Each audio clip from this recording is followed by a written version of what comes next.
Okay, now we are going to study electronic distribution. Electronic distribution यानी कि electron जो है एटम के अंदर किस तरह से डिस्ट्रीब्यूट हुए होते हैं, यानी उसकी सब शेल्स में, शेल्स में, ठीक है, उसकी यानी बेसिकली आपने इलेक्ट्रॉनिक कन्फिगरेशन करनी है। ठीक, इलेक्ट्रॉनिक कन्फिगरेशन करने से पहले कुछ रूल्स है, कुछ प्रिंसिपल्स है, उनको फॉलो करते हुए हम लोग किसी भी एलिमेंट की बजाय कि हम किसी भी एटम की एलिमेंट की इलेक्ट्रॉनिक डिस्ट्रीब्यूशन को याद रखें, उसके इलेक्ट्रॉनिक कन्फिगरेशन को याद रखें, इट्स बेटर कि हमें कुछ रूल्स और जो प्रिंसिपल्स हैं हम उनको याद रख लें। ठीक है, उनकी हेल्प से आपके पास कोई भी अननोन मेटल आपको एलिमेंट लिख दिया जाता है, फॉर एग्जांपल उसका एटॉमिक नंबर जो है वो 109 है। ठीक है, तो 109 का आपको याद रख नहीं होगी, आप जस्ट कुछ प्रिंसिपल्स हैं, 3 रूल्स और प्रिंसिपल्स हैं, हम उसको याद रखते हैं तो हमारी किसी भी एलिमेंट की, अननोन एलिमेंट हो, जितना मर्जी एटॉमिक नंबर ज्यादा हो, हम उसकी इलेक्ट्रॉनिक डिस्ट्रीब्यूशन जो है या इलेक्ट्रॉनिक कन्फिगरेशन कर सकते हैं। ठीक है, इट्स वेरी इंपॉर्टेंट। केमिस्ट्री के अंदर इलेक्ट्रॉनिक कन्फिगरेशन करनी आनी चाहिए। आप लोगों ने प्रीवियस क्लासेस के अंदर जरूर की होगी इलेक्ट्रॉनिक कन्फिगरेशन, अब रूल्स के साथ है। ठीक है, कि वो इस तरह का हमने क्यों 1s1 ही 1s पहले क्यों लेते हैं, 2s क्यों फिर बाद में लेते हैं। ठीक है, तो उसकी कुछ रूल्स हैं, तो हम उनको आज स्टडी करते हैं कि electronic distribution in order to understand the distribution of electrons. ठीक है, डिस्ट्रीब्यूशन ऑफ इलेक्ट्रॉन के इलेक्ट्रॉन्स किस तरह से डिस्ट्रीब्यूट हुए होते हैं इन एन एटम। ठीक है, we should know the following facts. The first one is an orbital light. ठीक है, ऑर्बिटल्स कौन से थे, मैग्नेटिक क्वांटम नंबर के अंदर हमने ऑर्बिटल्स पढ़े थे, s। ठीक है, s के बाद px, py, pz या dxy, dyz। ठीक है, ये सारे क्या थे, ऑर्बिटल्स थे। तो उन ऑर्बिटल्स को एन ऑर्बिटल लाइट, ठीक है, ये अभी कुछ लिखे हुए हैं, बाकी सारे ऑर्बिटल्स भी can have at the most 2 electrons. हर एक ऑर्बिटल के ऊपर के पास मैक्सिमम 2 इलेक्ट्रॉन्स हो सकते हैं, 1 हो सकता है, 0 हो सकता है, लेकिन 2 से ज्यादा किसी ऑर्बिटल के पास नहीं होगा। ठीक है, फॉर एग्जाम्पल अगर s है तो इसके पास मैक्सिमम 2 है, अगर px है तो इसके पास मैक्सिमम 2, py के पास मैक्सिमम 2। ठीक है, मिनिमम 0 भी हो सकता है, 0 हो, 1 हो, 2, लेकिन 3 4 कभी नहीं होंगे किसी भी ऑर्बिटल के पास। pz के पास भी 2। इस तरह से क्या है कि देखें, px के पास, py के पास, pz के पास, इन सबके पास जब मैक्सिमम 2 इलेक्ट्रॉन्स होंगे तो इसका मतलब ये है कि इसकी जो सबशेल है p एजीमुथल क्वांटम नंबर में जो हमने p सबशेल पढ़ी थी, तो सबके पास अगर 2 है तो इट्स मीन कि इसके पास कितने, p के पास, सबके पास px, py, pz सबके पास 2 है, तो इसका मतलब p सबशेल के पास कितने होंगे, टोटल 6 होंगे। ठीक है, इस तरह से।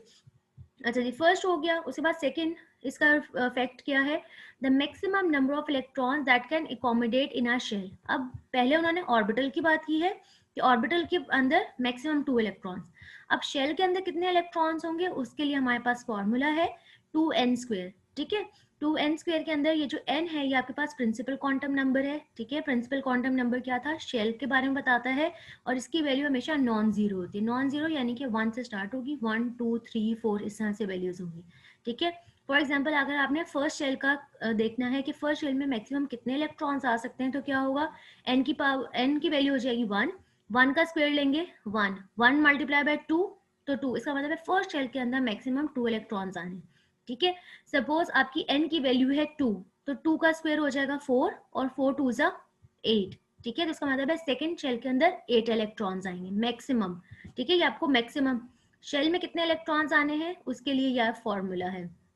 ठीक है, where n is the principal quantum number and it can not have zero value, ये कभी भी जीरो नहीं होगी, ये 1 से स्टार्ट होती है और सारे पॉजिटिव इंटीग्रल्स होते हैं, यानी +1 +2 +3 इस तरह से वैल्यू होगी। ठीक, ये 2 फैक्ट्स हो गए। उसके बाद मोर ओवर फॉलोइंग रूल्स, अब कुछ रूल्स हैं। ठीक है, तो ये आपके पास जो रूल्स हैं कि किस तरह से सबशेल्स या ऑर्बिटल्स के अंदर जो है इलेक्ट्रॉन्स अकोमोडेट होते हैं, तो यहाँ पे आपके पास है अफबो प्रिंसिपल है, पॉली एक्सक्लूजन है और हुन्स रूल है। ठीक है, यहाँ पे गलत लिखा हुआ है, हैंड्स रूल नहीं है, ये हुन्स रूल है। ठीक, इन ये 3 प्रिंसिपल्स की हेल्प से हम इलेक्ट्रॉनिक कन्फिगरेशन करते हैं। ठीक है, but before we use these rule, the subshells, subshells कौन सी थी, जो आपके पास एजीमुथल क्वांटम नंबर है। ठीक है, SPDF। तो सबसे पहले सबशेल्स को अरेंज करना है। ठीक है, सबसे पहले आप सबशेल्स अरेंज करोगे, उसके बाद आपने देखना है कि ये ऑर्बिटल्स और ये शेल वाला आपका होगा। सबसे पहले सबशेल्स आपने अरेंज करनी है। अब सबशेल्स को किस तरह से अरेंज करना है उसके लिए कौन सा रूल है, वो n+l रूल। एल एन हो गया आपका प्रिंसिपल क्वांटम नंबर, एल हो गया एजीमुथल क्वांटम नंबर। ठीक है, इन दोनों क्वांटम नंबर्स को जब आप ऐड करते हो तो ये रूल है। ठीक है, this rule says that sub shells are arrange in the increasing order. Increasing order इसका मतलब है आपने असेंडिंग ऑर्डर में इनको अरेंज करना है। ठीक है, यानी कि छोटी वैल्यू जब n प्लस एल आपने कोई सी भी दो डिजिट्स को जब ऐड कर रहे हैं, ठीक है, तो वो सब पहले आपने अरेंज करनी है, आहिस्ता आहिस्ता ये वैल्यू बढ़ती जाएगी, इस तरह से आपने अरेंज करना है इंक्रीजिंग ऑर्डर में। ठीक है, स्मॉल से लार्ज की तरफ आपने जाना है।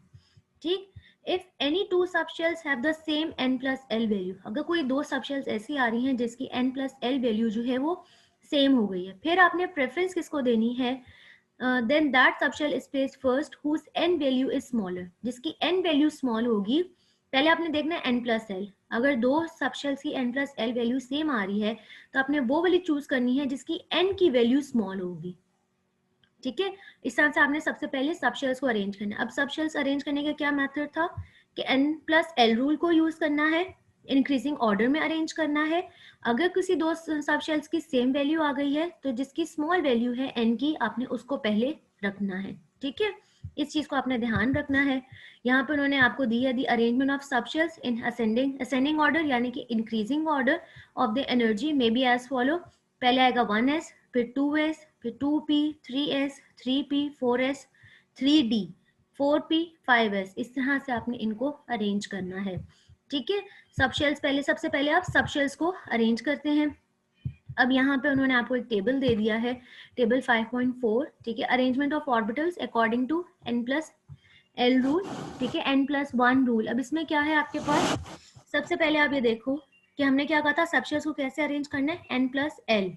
ठीक है, तो 1 प्लस 0 इज इक्वल टू 1, यानी कि इसकी n plus 0 is equal to 1, तो इसका मतलब है सबसे पहले आपकी फर्स्ट शेल, और 0 का मतलब एजीमुथल क्वांटम नंबर में अगर l 0 हो तो उसका मतलब होता है वो s सबशेल है, तो ये हो जाएगा 1s। ठीक है, फिर 2 प्लस 0 इसका मतलब है 2, ये थोड़ी बड़ी हो गई वैल्यू, तो 2 हो गया आपकी शेल, और 0 अगेन, 0 का एजीमुथल क्वांटम नंबर में मतलब होता है s, तो ये हो जाएगा 2s।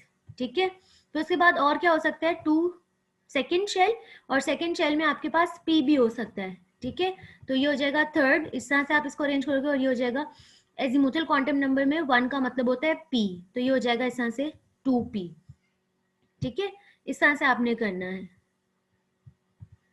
इस तरह से ये आपने सारी शेल्स, अभी आपने जस्ट सब शेल्स को अरेंज किया, 1s, 2s, 2p, 3s, 3p, 3d, 4s, अभी आपने सिर्फ सब शेल्स को अरेंज किया। ठीक है, अब इसके अंदर इलेक्ट्रॉन्स को किस तरह से अकोमोडेट करना है, तो उसके लिए अब आपके प्रिंसिपल्स हैं, ऑफबो प्रिंसिपल है, पॉली एक्सक्लूजन है, और हुंड्स रूल है। ठीक है, द फर्स्ट वन, अब वो प्रिंसिपल कि electron, the electron should be filled in energy subshells in order of increasing energy values. ठीक है, वो कहते हैं हमने इलेक्ट्रॉन्स को वैसे ही अरेंज करना है जैसे ये सबशेल्स जो हैं अपने इंक्रीजिंग ऑर्डर में अरेंज है, यानी कि सबसे पहले 1s में, फिर 2s में, फिर 2p में, इसी तरह से आपने इनको अरेंज करना है जैसे ये अपनी सबशेल्स में है। ठीक है, इस तरह से आपने इनको अरेंज करना है। उसके बाद second rule, Pauli's exclusion principle. This principle can be stated as follow, it is impossible for two electron residing in the same orbital. वो कहते हैं सेम ऑर्बिटल, ये जो s है या p है, ठीक है, p, px, py, pz। ठीक है, तो वो कहते हैं कि जो ऑर्बिटल्स के अंदर ऐसा पॉसिबल नहीं है कि दो इलेक्ट्रॉन्स, मैंने सबसे पहले हमने ये रूल पढ़ा था ना, किसी भी ऑर्बिटल में मैक्सिमम 2 इलेक्ट्रॉन्स हैं, तो जो 2 इलेक्ट्रॉन्स हैं वो सेम स्पिन के साथ मूव नहीं करेंगे। ठीक है, it is impossible for 2 electron residing यानी कि इन the same orbital, for example px है, px के अंदर मैक्सिमम 2 इलेक्ट्रॉन्स होने हैं। ठीक है, of a poly electron atom to have the same value of 4 quantum numbers। वो कहते हैं 4 quantum numbers की वैल्यू उनकी सबकी सेम नहीं हो सकती अगर 2 इलेक्ट्रॉन्स एक ही ऑर्बिटल में, एक ऑर्बिटल का मतलब ये है कि फॉर एग्जांपल px, तो उनका शेल भी सेम हो सकती है, उनका सब शेल भी p हो गई, उनका एजीमुथल क्वांटम नंबर जो है वो px है, लेकिन उनका स्पिन क्वांटम नंबर जो है वो सेम नहीं रहेगा।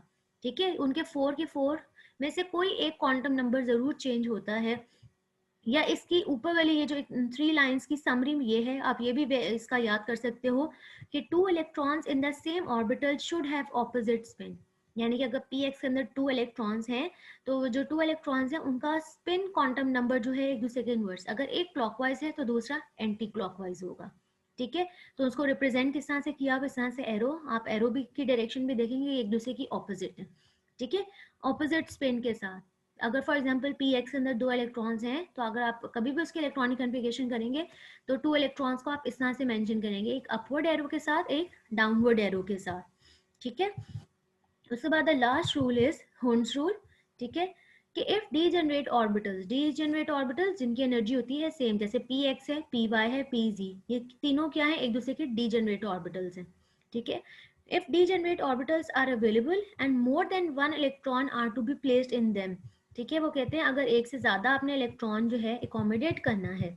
ठीक है, अगर मैं आपको इसको थोड़ा और बड़ा कर देती हूँ, अब हुन्स में रूल में कि अगर इफ डीजेनरेट ऑर्बिटल जैसे कि 2px 2py 2pz, ठीक है, px py pz, ये डीजेनरेट ऑर्बिटल्स हैं, इनकी एनर्जी सेम है। ठीक, अब आपके पास क्या है कि मोर देन वन इलेक्ट्रॉन है, फॉर एग्जांपल अगर 2 इलेक्ट्रॉन है तो आप इनको दोनों इलेक्ट्रॉन्स को 2px के पास नहीं भेजेंगे।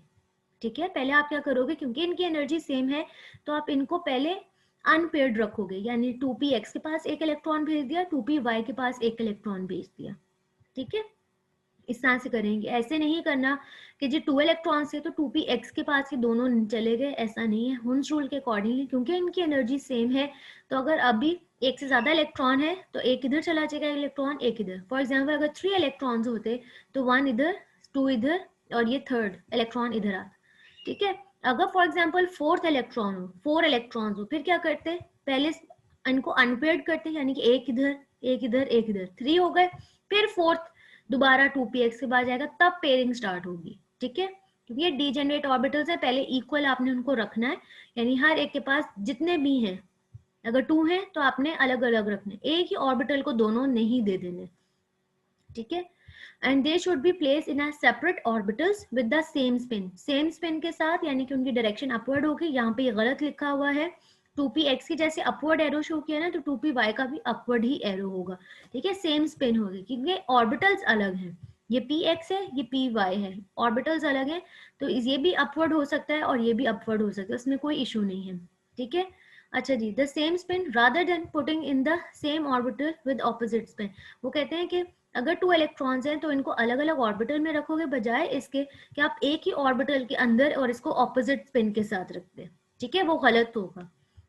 ओके, अकॉर्डिंग टू रूल, अब उन्होंने क्या किया हुआ यहाँ पे 2 electrons in the 2p subshell, जैसे यहाँ पे उन्होंने कार्बन की इलेक्ट्रॉनिक कन्फिगरेशन शो की हुई है। तो इलेक्ट्रॉनिक कन्फिगरेशन जब भी की जाती है तो उसके एटॉमिक नंबर से की जाती है। ठीक है, कभी भी एटॉमिक मास से नहीं होती।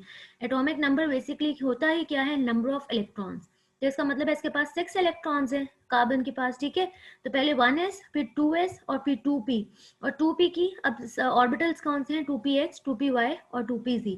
तो 2 इलेक्ट्रॉन्स इधर चले गए, 2 इलेक्ट्रॉन्स इधर चले गए। ठीक है, अब कितने हो गए हैं, 4 ये इलेक्ट्रॉन्स हो गए, अभी सिर्फ 2 इलेक्ट्रॉन्स रह गए हैं, तो ये 2px के पास एक चला जाएगा और 2py के पास एक चला जाएगा। ठीक है, the 3 orbitals of 2p subshell are degenerate, ये जो है px py pz ये दूसरे के क्या है, डीजेनरेट ऑर्बिटल, इसका मतलब है इनकी एनर्जी जो है वो सेम है। ठीक है, वो रूल्स थे, फैक्ट्स थे, अब उनकी हेल्प से हम लोगों ने अब करनी है यहाँ पे इलेक्ट्रॉनिक कन्फिगरेशन है, electronic configuration of elements keeping in view the rules mentioned above, the electronic configuration of first 36 elements, यहाँ पे सारे एलिमेंट्स की नहीं शो की, फर्स्ट 36 एलिमेंट्स की इलेक्ट्रॉनिक कन्फिगरेशन शो की हुई है उन्होंने। ठीक है, तो इलेक्ट्रॉनिक कन्फिगरेशन ऑफ एलिमेंट्स, जैसे अब यहाँ पे हाइड्रोजन लिया हुआ है, मैंने आपको बताया कि इलेक्ट्रॉनिक कन्फिगरेशन के लिए हमेशा एटॉमिक नंबर पता होना चाहिए, तो हाइड्रोजन का एटॉमिक नंबर है 1 का मतलब ये है एटॉमिक नंबर होता ही क्या है, नंबर ऑफ इलेक्ट्रॉन्स, इसका मतलब इसके पास 1 इलेक्ट्रॉन है, तो इसकी कन्फिगरेशन क्या हो जाएगी 1s1। ठीक है, 1 किसको रिप्रेजेंट कर रहा है, शेल को, s रिप्रेजेंट कर रहा है इसकी सब शेल को, और इसके पास एक ही इलेक्ट्रॉन है तो वो आप इस तरह से रिप्रेजेंट करोगे। फिर हीलियम का एटॉमिक नंबर होता है 2, इसका मतलब है इसके पास 2 इलेक्ट्रॉन्स हैं, तो ये हो जाएगा 1s2, क्योंकि s के पास मैक्सिमम 2 इलेक्ट्रॉन्स जाते हैं, तो ये हो जाएगा 1s2। ठीक, फिर लिथियम का एटॉमिक नंबर हो गया 3। ठीक है, तो ये क्या हो जाएगा 1s2, क्योंकि इसके पास मैक्सिमम 2 इलेक्ट्रॉन्स आए थे। फिर अब सेकेंड ऑर्बिटल आ जाएगा, आपकी सेकेंड सबशेल आ जाएगी विच इज 2s। ठीक है, 2 इलेक्ट्रॉन्स तो इधर हो गए, तो यहाँ पे 1 इलेक्ट्रॉन चला जाएगा, तो ये 1s2 2s1, ठीक। बेरिलियम की अगर आप करते हो 4 है तो फिर क्या हो जाएगा 1s2 2s2, ठीक है। फिर उसके बाद आगे यहाँ पर अब बोरॉन एटॉमिक नंबर इज 5, तो क्या हो जाएगा 1s2 2s2, ये 4 इलेक्ट्रॉन्स हो गए। फिर आगे सब शेल कौन सी थी 2p, तो 2px 2py 2pz, अब है ही एक इलेक्ट्रॉन तो वो अपने px के पास चला गया, ठीक है। अब कार्बन में यहाँ तक तो ये 4 इलेक्ट्रॉन्स हो गए, बाकी 2 इलेक्ट्रॉन्स, तो 2px 2py, इस तरह से 1 इलेक्ट्रॉन। अब नाइट्रोजन के पास 7, 4 इलेक्ट्रॉन्स तो यहाँ अकोमोडेट हो गए, बाकी 2px 2py 2pz सबके पास आप देख रहे हो एक एक इलेक्ट्रॉन चला गया, ठीक है। अब ऑक्सीजन 8 में से 4 तो ये हो गए इलेक्ट्रॉन्स। अब क्या होगी, अब पेयरिंग स्टार्ट हुई है कि 2px ने अपने 2 इलेक्ट्रॉन कर लिए, क्योंकि पहले देखें आप सबके पास गया है 1 उसके बाद अब एक इलेक्ट्रॉन बच रहा है जैसे ऑक्सीजन है, तो अब पेयरिंग स्टार्ट हुई है, तो ये 2px 2 हो गया, ये अभी भी अनपेयर्ड है, ठीक है। फिर फ्लोरीन 9 है तो ये 2 हो गए, ठीक है, और ये भी 2 पेयर अप हो गया, ठीक है। टोटल कितने हो गए आपके पास यहाँ पे 6। अब एक इलेक्ट्रॉन यानी ऑक्सीजन से एक इलेक्ट्रॉन ही ज्यादा है ना, तो यहाँ तक तो इलेक्ट्रॉन ऑक्सीजन जैसी थी, तो यहाँ ये 2py जो है ये भी पेयर अप हो गया, ठीक है, 2 इलेक्ट्रॉन्स। नियॉन अब 10 इलेक्ट्रॉन्स हो गए, तो अब ये देखेंगे सारे ही 2 हर एक ऑर्बिटल के पास क्या लिखा था कि मैक्सिमम 2 इलेक्ट्रॉन्स आते हैं, तो देखें 2px 2py 2pz सबके पास 2 इलेक्ट्रॉन्स आ गए, ठीक है। इसलिए नियॉन को जो है हम कहते हैं इनर्ट गैस भी, नोबल गैस भी, क्योंकि आप देखोगे कि इसकी इलेक्ट्रॉनिक कॉन्फ़िगरेशन स्टेबल है, इसके हर एक ऑर्बिटल के पास 2 इलेक्ट्रॉन्स हैं, सब हैप्पी हैं, किसी को जरूरत नहीं है केमिकल बॉन्डिंग करने की। बॉन्डिंग तभी होती है जब इनके पास इलेक्ट्रॉन्स की डेफिशिएंसी हो या इनके इलेक्ट्रॉन्स अनपेयर्ड हो, ठीक है। उसके बाद सोडियम, सोडियम का एटॉमिक नंबर 11, ठीक है।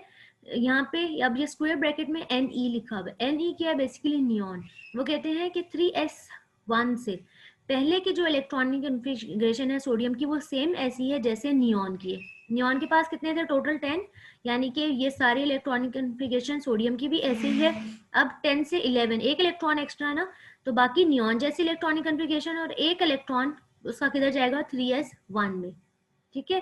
फिर मैग्नीशियम, मैग्नीशियम के क्या है यहाँ 12 हो गया, तो ये पेयर अप हो गए, ये 3s 2 इलेक्ट्रॉन्स में कन्वर्ट हो गया। एल्यूमिनियम s के पास 2 इलेक्ट्रॉन्स चले गए, फिर उसका p ऑर्बिटल स्टार्ट हो जाता है, तो 3px के अंदर 1 गया, फिर सिलिकॉन के 3py में भी चला जाएगा, फॉस्फोरस 3pz में भी, और फिर जब सल्फर आया है फिर से अगेन वही पेयरिंग स्टार्ट शुरू हो गई है, 3px 2 हो गया, फिर क्लोरीन भी 2 हो गया, आर्गॉन अगेन नोबल गैस आ गई है, तो फिर से सबके सब शेल्स में जो ऑर्बिटल्स हैं 2 इलेक्ट्रॉन्स हो गए, सब स्टेबल। अब पोटेशियम का भी ऐसे ही कि आर्गॉन के यहाँ 4s1 से पहले वाली इलेक्ट्रॉनिक कन्फिगरेशन वही सेम है जैसे आर्गॉन की है, अब एक इलेक्ट्रॉन जो ज्यादा है वो 4s1 में चला जाएगा, ठीक है।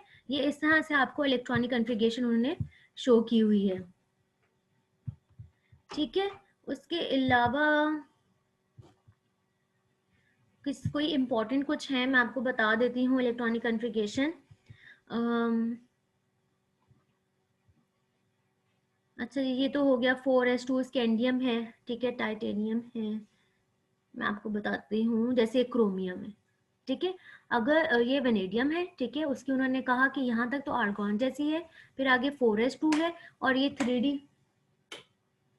3D के जो है तो आप ये देखो 3D के D के जो होते हैं 5 होते हैं, ठीक है, तो ये उसके dxy dyz dxz, ठीक है, इस तरह से, ठीक। अब यहाँ पे देखो वेनेडियम के बाद क्रोमियम में क्या चेंज आया है, क्रोमियम में यहाँ पे 4s2 था लेकिन क्रोमियम में ये हो गया 4s1, ठीक है, 4s1 हो गया है, और आप ये देखोगे कि यहाँ पे D के ये सिर्फ 3 के अंदर थे इलेक्ट्रॉन्स, ठीक है, लेकिन यहाँ पे D के सबके पास एक एक इलेक्ट्रॉन चला गया, सारे ही आपको अनपेड नजर आ रहे होंगे, ठीक है।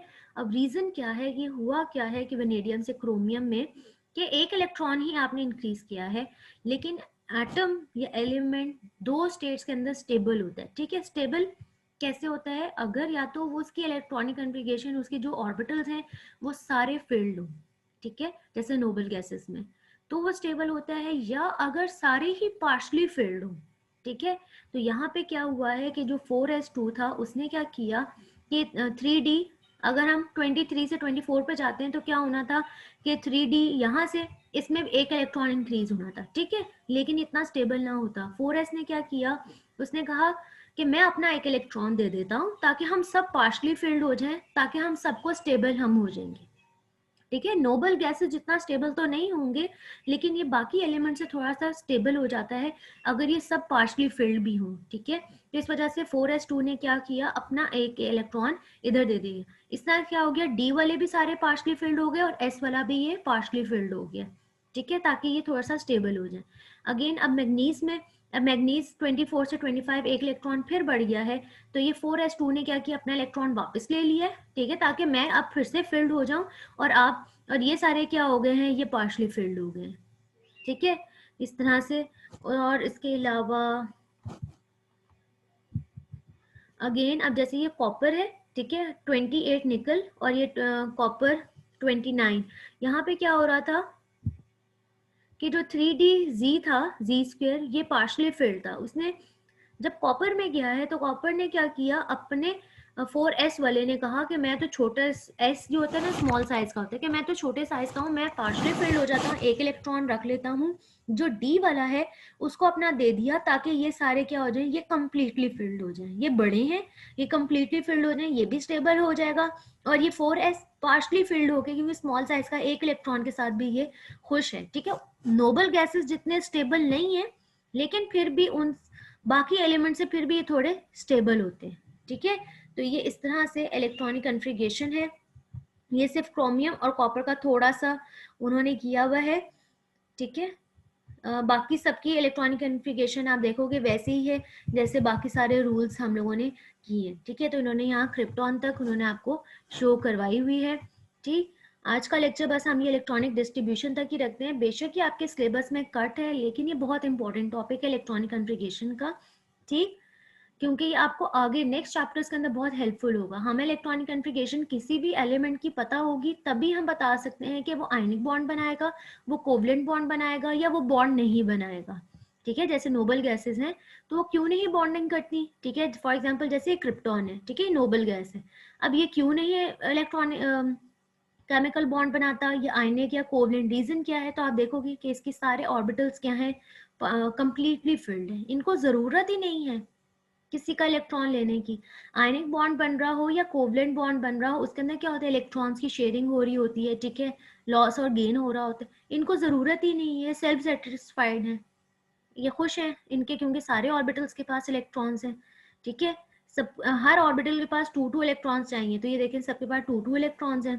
ठीक है, 3d के टोटल 5 ऑर्बिटल्स होते हैं, 5 के अंदर 2 इलेक्ट्रॉन्स हैं, तो टोटल कितना हो जाएगा 10। तो इसके d के अंदर 10 इलेक्ट्रॉन्स हैं, तो ये इसलिए नोबल हमें इलेक्ट्रॉनिक कन्फिग्रेशन से हम ये बता सकते हैं कि ये इसने कौन सी बॉन्डिंग करनी है, उसकी बहुत सी प्रॉपर्टीज हमें इलेक्ट्रॉनिक कन्फिग्रेशन से पता चलती है। ठीक है, तो इस वजह से ये इंपॉर्टेंट टॉपिक है, ये आप लोगों ने बहुत अच्छे से करना है। ठीक।